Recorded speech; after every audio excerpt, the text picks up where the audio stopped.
Hey, Alexa, what crap did John Hicks say this week on the radio? I'm sure I don't want to hear it, but I'm interested to find out. Helping you solve the retirement puzzle. Welcome to The Retirement Solution with John Hicks. Here with John Hicks, I'm Jennifer Perry. And remember, if you have any questions for us here on The Retirement Solution, you can always drop us an email through our website at retirementsolutionradio.com. You walked in all chipper this morning. Did you get a lot of sleep last night? I did not. You didn't? Okay, well, you're no. super caffeinated then, I guess. I am very, very stoked on a mocha frappuccino from our friends at Starbucks. Yes. I'm addicted to their cold brew lately. I don't know what it is. It's so good. Yeah. It's not bitter. Right. It doesn't give you that afterburn every once in a while, you know? I like it. Yeah, so I can go for that in the mornings. I have noticed more sleep problems this year, probably than ever, just weird dreams and that kind of thing. But for a lot of baby boomers today, Kiplinger says actually we're losing sleep because it's a question about retirement that's causing us to stay awake at night. So what do you hear from people that you work with? What's keeping them up at night typically when they come to you for the first time? Well, recently, it's been more of when are my kids going back to school, or grandkids for that example. Yes. Or when can I travel again? I hear that all the time from my clients. Need a break. Or when can I see my family and friends again? You know, when can I do those fun things? Those are what I'm hearing more often.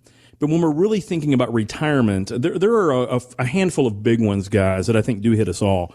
And number one is, when can I retire? You know, when can I make it happen, John? And I probably that's one of the first things that people say, you know, when they call and make an appointment. It's like, hey, John, you know, I'm thinking about hanging this sucker up. You know, it's not much fun to be working from home. You know, we've been talking about layoffs at the office anyway, or they're potentially offering this buyout. Should I take it? The question is, when can I? Can I even? And I got a really simple answer for this, guys. It's really, really very simple, and it'll keep you from having to stay up at night. All you got to figure out is when you have enough income streams to pay for your monthly expenses. Okay. It's really not that complicated. It's no different than having a budget now. If you know that every single month your out-of-pocket expenditures, including groceries and eating out from time to time, let's say that's $4,000 a month, okay?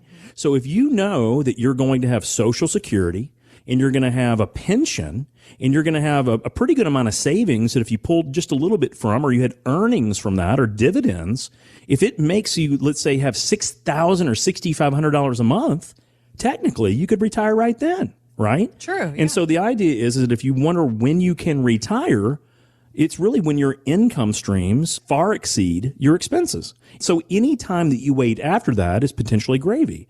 Now, the trade-off to that is inflation. We'll talk about that in a couple minutes.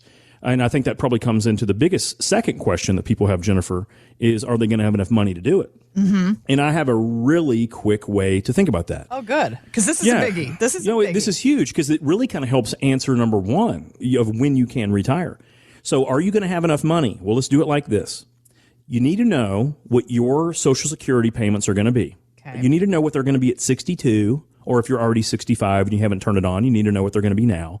And then all the way to age 70. You really do need to know that. And it's you not can get complex. it online, right? Yeah. They used to send you this thing in the mail, but of course the government's broke.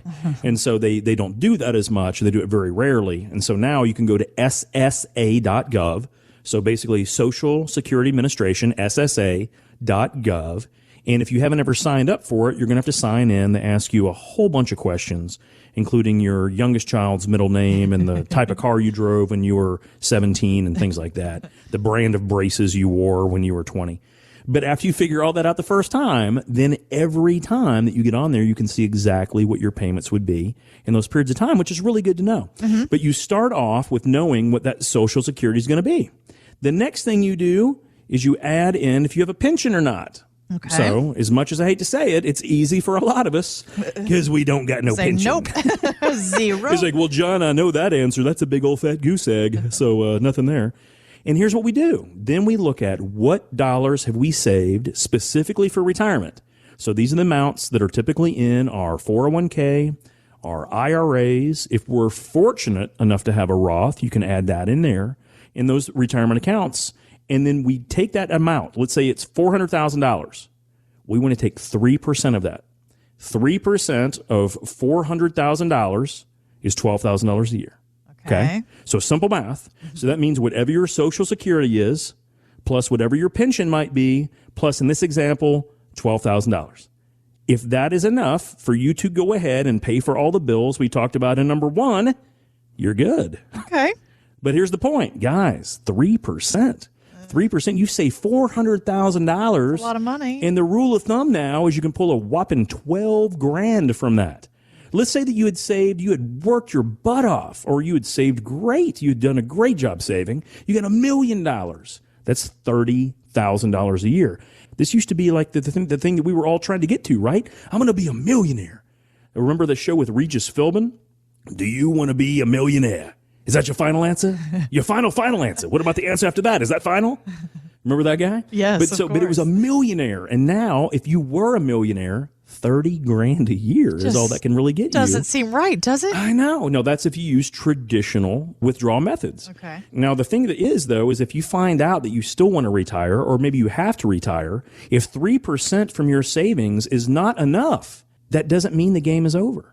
It simply means that you need to look at the other strategies that are out there that can give you a much higher percentage of income from your savings. Okay. Many of them can be insured, and they can give you 4.5% to 5% a year against your savings, which means that you can be guaranteed that you can get that income stream. Some people call these annuities. This is essentially what your pension would have been if you had one. Mm-hmm. But those, unfortunately, right now are paying some pretty low rates. So there are some other strategies that exist where you can potentially pull 5 to even 6.5% a year from your savings. Okay. So if those numbers look better, and let's use the exact same example, if you had $400,000 saved, if $12,000 a year doesn't quite cut it, but $24,000 a year might cut it, well, that means that you could still potentially retire, and it may be enough, but you may have to use a different strategy than just being in simple mutual funds at your 401k or IRA. And again, there's not one size fits for anyone. There are literally, guys, thousands of things that people can invest in. So you need to be aware of that. Okay. And then the last one we'll talk about as far as when people have a tough time sleeping. Is it going to work out for them? Is it going to last? And many times you can almost compound this, Jennifer, into if you're a couple, hey, is this going to be enough for both of us? Right. Maybe there's an age difference, or maybe one spouse is in not great health. And so they're worried. It's like, oh my gosh, I'm 70 now. I don't know how much longer I'm going to make it, but my spouse is 5 years younger. Right. She's in great health. And so she could last to be, older than Betty White. Let's assume that we can get this sucker down and we can get our budget correct so we know when we can retire, and we even can pull the amount of money you're saying, John, and that's good. But how do I know if something happens to one of us, the other one can make it? Well, guys, that's why we really have to understand what survivors' needs are. That comes down to, did we select Social Security at the right time, right? Mm-hmm. Do we have things titled correctly? Do we have them in the proper buckets? Because a lot of people don't recognize that when you have a surviving spouse, they may have considerably higher tax obligations when a spouse passes away. And that's just the way the system works. So those are all parts of the plan that have to be calculated into it. So I guess the simplest thing for me to answer, even though those are the biggest 3 things I hear, Jennifer, is that if you have a properly designed plan that addresses all these concerns, that goes over all of the hundreds, if not thousands of options that all of us have, and you select the right one, and you can stick with it, I don't know too many people that when they have that they don't sleep well every single night. Yeah. And that's kind of the whole idea.